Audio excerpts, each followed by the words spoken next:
Ito, tingnan mo Kuya Enoch.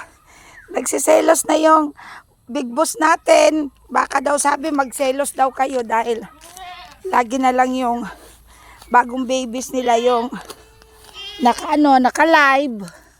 Hindi naman. Ayan, busog na sila, oh. Ayan, oh. Oh. Ayan.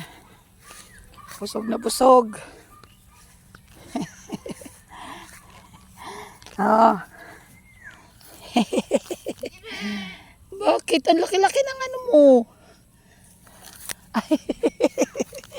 Ilan bang baby na yan sa loob? At ang laki-laki. Ilan ba yan? Lalo na ito.